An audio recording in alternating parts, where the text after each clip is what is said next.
Let me ask you something. When was the last time somebody told you that they had amazing customer service and you believed them? Yeah, that's what I thought.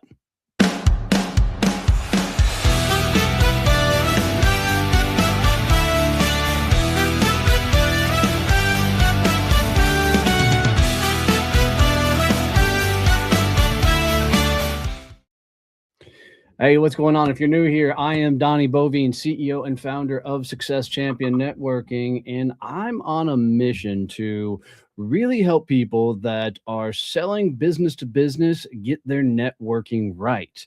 And today in this episode, we're going to talk about all the things that you are probably currently saying in your business and how much they are hurting how you're showing up and the things that you're actually saying. So, what I find oftentimes is people really get hung up on telling others what it is they actually do. And it comes from it's how networking was taught for many years. So I remember as I was coming up in the networking game, people told me that I needed to get almost fancy with how I introduced myself so I would be rememberable. So people would bring my name up and remember me. And I remember I was selling commercial printing and I'd come up with this stupid jingle that was, "Hey, I'm Donnie and I sell junk mail that actually works." And that was the thing I was supposed to sell or say every week. And you know what that got me? Absolutely positively nothing. And here's why. When I was out networking, I was selling commercial printing and the average deal had to be upwards of a quarter of $1 million, for somebody to buy printing off me. And when I said the junk mail that worked and that kind of thing, the idea behind it was somebody would almost hear that jingle and go, "Ooh, I need that." The problem was nobody I was networking with could afford that volume of printing. So it was like I was pitching the room and not positioning myself in the room so somebody could actually help me.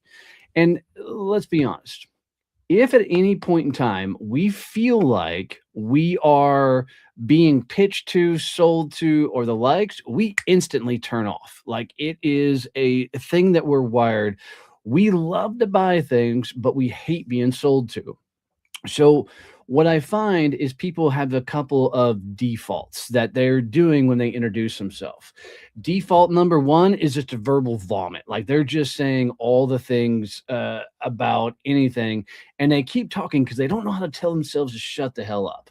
Okay, and they're literally just trying to almost impress somebody.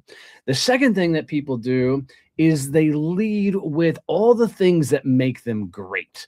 It's I have the best customer service. I have the best fastest delivery. I have the whatever it is. And I don't know about you, but when I'm on LinkedIn or something and I see a profile that says, guaranteed 90 new clients in 30 days, like all of my red flags go off. Like this can't be a legit thing.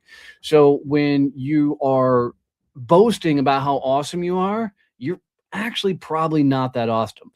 Awesome. I mean, when's the last time you heard somebody come out and say, "You know what? We're just going to give shitty service. We're going to be horrible. We're not going to deliver." Like customer service is like the minimum entry into the game. Like everybody's gonna try and give good customer service, and when you throw that out there, like you're just making yourself look like an ass.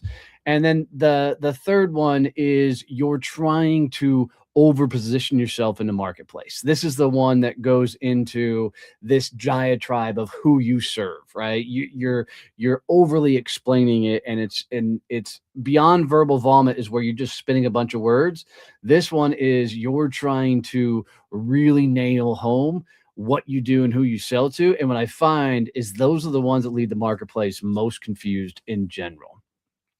Um, what people actually remember when you introduce yourself, it's really, really, really simple. People are going to put you in a box as soon as you start saying what you do. All the flowery language that you're going to have out there, all it's doing is actually hurting you in the marketplace. Because I want you to think about if you were sitting in a virtual meeting and there's a group of people going around introducing themselves, how fast do you turn off and stop listening to all the other people? You're doing something else on your screen, you're checking email, you're doing off. You turn off because you literally don't give a shit about all the words that are coming out of their mouth. Okay. So what people need to know about you very specifically is what you do. And I'm telling you, 5 words or less. I would prefer it if you simply just laid out your freaking industry, whatever that is, right? And then the second thing is they need to understand who your best referral partners are. Like you can put, your ideal client in between that sandwich, but you could literally get away with I do X and my best referral partners are this and this, right?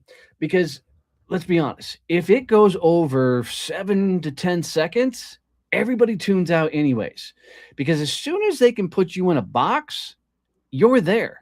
Like they are going to, whatever you say you do, they're going to naturally put you in a box.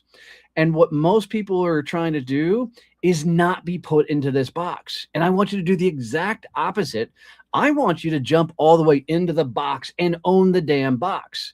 Because I look at it this way, and financial advisors are the absolute worst at doing this. What they do is they've set them a financial advisor, and then somebody's had a negative reaction to it, and they flinch. So they, instead of trying to say what they actually do, they're coming up with all this flowery language to try and explain what they do. Now, I want you to think about that. If somebody's going to manage your money, all the money, your retirements, whatever else, do you want somebody who's confident in what they say or do, or do you want somebody who's going to hem and haw and flinch every time they introduce themselves, right? I want the confident person that is going to own what they do. So get in the box and own the freaking box. Like I would rather a financial advisor look at me and go, I'm a financial advisor. And I go, shit, here we go. Another one. And they go, ooh, that's a story. Tell me about it. Right? I want them to own the moment, not freaking try and dance around it. Plant your feet and actually own what you do. Tell the real story behind what it is you're actually doing. Because here's the thing. You get 3 to 10 seconds. I'm sure there's some actual studies behind this. 3 to 10 seconds. And that's all somebody's going to remember about you. They're not going to remember all the flowery language. They're not going to remember all the jingles and the jangles and whatnot. They're just looking for how quickly can I put you in a box? And if you don't own that box, then you're going to get, blown away. And here's how I'll prove it. I'm going to just rattle off a couple of industries. And I want you to think about the first person you think of when I mention that industry. Okay. Who's the first person that comes to mind? So accounting, bookkeeper, business coach, financial advisor, right? Insurance. Like most of those, you can readily come pick a person's name that does that industry. This is how we categorize everybody. And I can guarantee that you thought of somebody's name as I listed off those industries.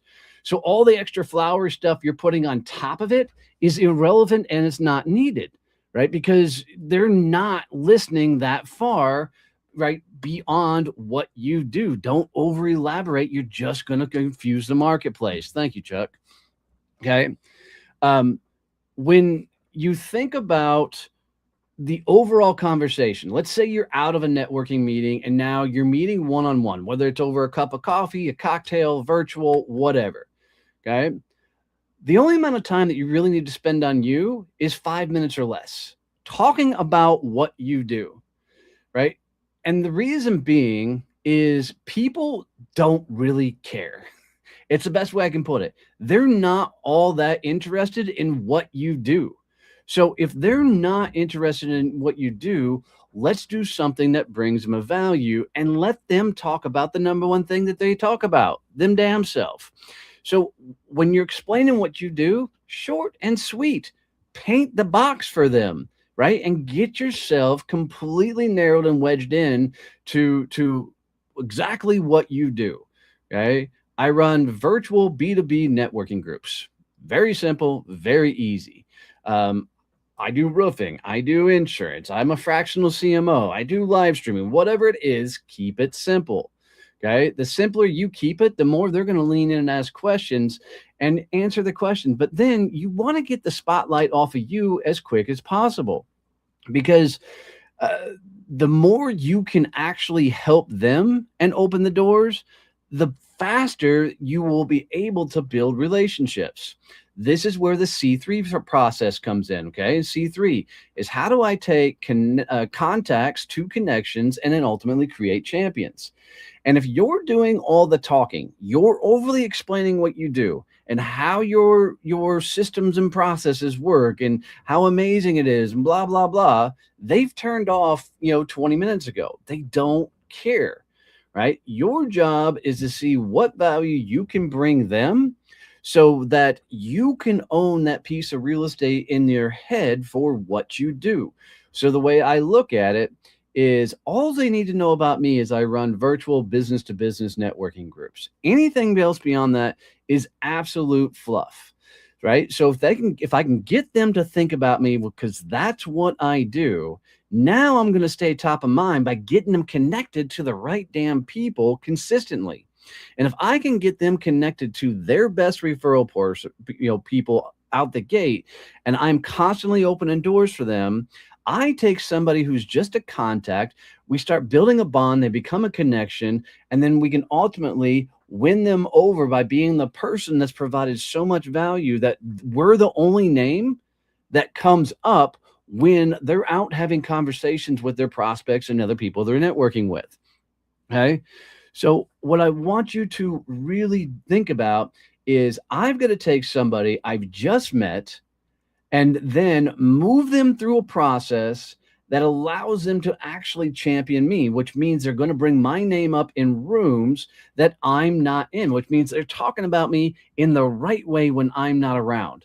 So that means I'm going to get a contact, whether I get a card after hours, if somebody connects with me on LinkedIn, right? I need to move that conversation to make them go from a contact, somebody whose information I have, to a connection. That means they know what I do, to a champion who will bring my name up.